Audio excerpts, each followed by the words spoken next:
Vikings, samurai, and knights.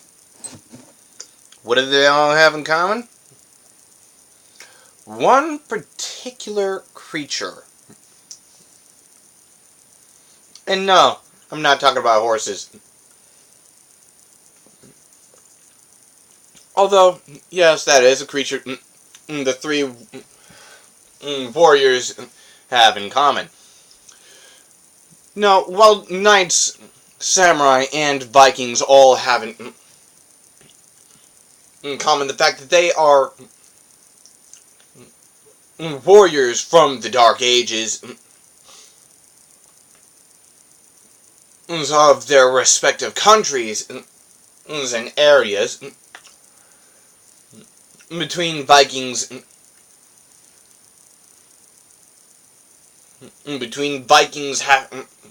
but anyways, enough about that. While Vikings, samurai, and knights all have particular weaponry in common, and the fact that they sometimes will bear armor.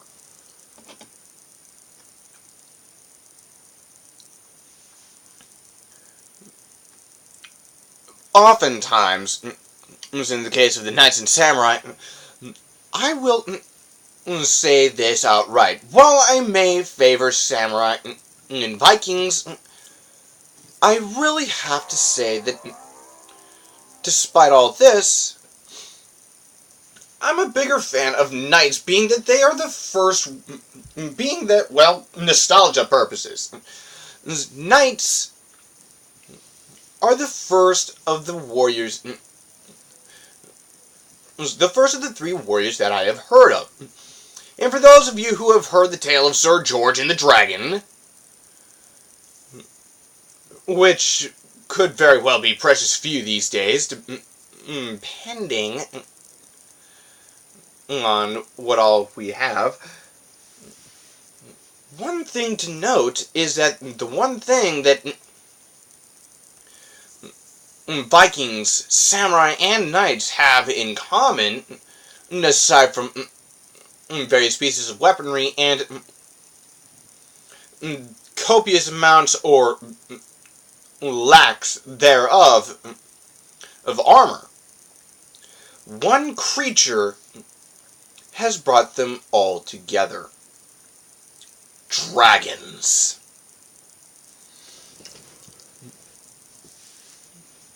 And while knights may very well be the best equipped out of the three, knights also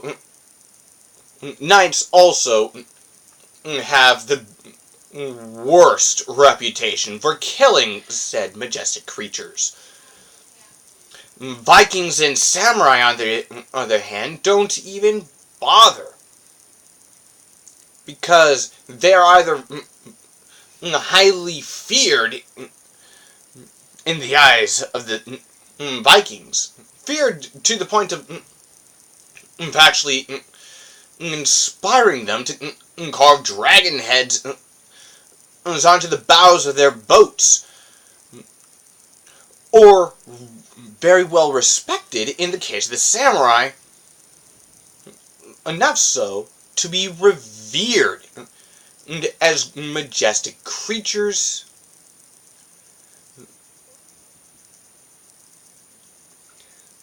And above all, there's nothing wrong with dragons. In fact, they come in all shapes and sizes. In fact, dragons. Your stereotypical dragon is everybody's favorite fire-breathing lizard. And then there's nothing wrong with that. But the question is, why are dragons so well revered? In fact, where do Europeans, as I like to classify the stereotypical dragon that comes up in the minds of us listeners, where does it get its ability to breathe fire? And, for that matter, are dragons really as majestic as we have believed. In today's video, we will be exploring that very topic today. And for that matter, I may very well decide to invite Irvine to have a couple words here and there on his most favorite of majestic creatures, the dragon. Now, starting off, let us explain what a dragon typically is. It is a dragon, in the mind of us Westerns, is typically portrayed as a type of lizard with a long neck, long tail, and bat-like wings, and usually depicted as being able to breathe fire. Now, logically speaking, creatures of such enormous size probably could not exist. Or could they? Now see, dragons in the Eastern lore are typically depicted as long serpentine creatures with 4 legs and no wings. This is your Asian long. Both versions of, in fact, most depictions of dragons have them as being able to fly. Now, Europe has produced all manner of variations on dragons, and they are also most notable for having quite a substantial amount of they actually have a substantial number of variations in Europe specifically because, well, that just so happens to be where dragons may very well have been most common. Now, let us determine from where dragons first originated. Strangely enough, according to material that I have found, dragons, logically speaking, actually originated from the Middle East. Middle East, excuse me. This is where, all things considered,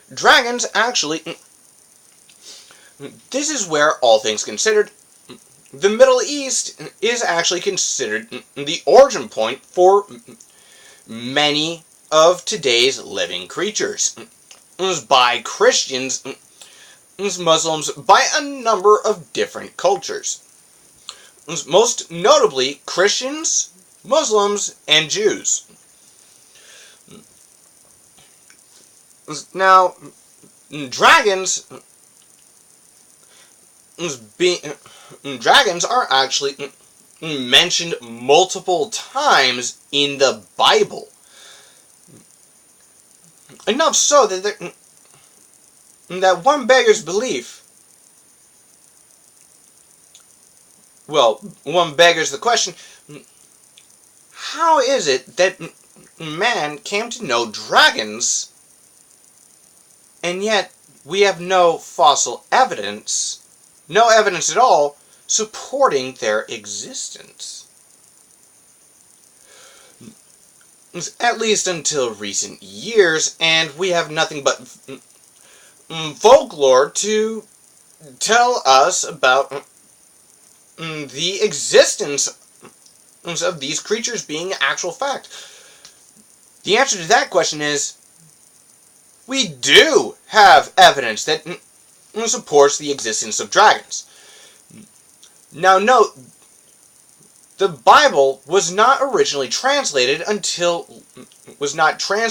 English until roughly 250 years, give or take 1 or 2 decades, before a certain word was coined. This word was dinosaur, coined by an Englishman by the name of Sir Richard Owen in the year of 1841. Dinosaur being Latin for terrible lizard. All things considered, dinosaurs, I believe, are the dragons of old. While many dragons, as the old people called dinosaurs back in the day, as a matter of fact, the only dragons that would have been able to fly would have been the pterosaurs, such as Dimorphodon, and Pteranodon, and not to mention Quetzalcoatl, many of which wound up going extinct, I believe, as a result of humans fearing them to the point of hunting them to extinction. Now, this may explain the European dragons, but what about the Asian long? Well, truth be told, the Asian long are a bit harder to explain, but at the same time are that much easier as a result. There are, as a matter of fact, Asian long being quite majestic creatures. Okay, forgive me for saying that they're much easier to explain away, when in fact, yeah, it's a lot more difficult to explain away Asian long. So, I'll probably reserve that for another video. Yeah, better idea, judging by how much time is remaining on my timer. But anyways, as far as European dragons are concerned, in truth, they actually could not fly, and were never, almost never, as big as the local tales of old would have you believe. Nor could they fly or breathe fire. Or so one would think. Overall, the ability to breathe fire is actually rather difficult in and of itself to accomplish. You, in fact, require, the ability to breathe fire is actually something that is scientifically impossible without a good amount of human intervention. However, there is a way, perhaps, to perform another method of spreading fire all across a certain range or area by natural means without human intervention and by completely natural means. One prime example is the bombardier beetle. Its rear end, its abdomen, the tip of its abdomen has special glands that store and secrete special chemicals that are highly combustible and have the force of cannon fire, for crying out loud. And there are also certain chemicals, when under the right conditions, can actually spontaneously combust and be spit out through the mouth, in fact. Now then, being that how low on time I really am, I'm afraid that I must wrap this up here, and then proceed on to other things, like a separate video or two. So until then, leave a comment below to tell me how I did, or to leave suggestions on other potential ideas for videos that could show up on this channel in the future. But until then, be sure to like and subscribe. And this is Sal Aragon Mander, signing out. Sei Helva.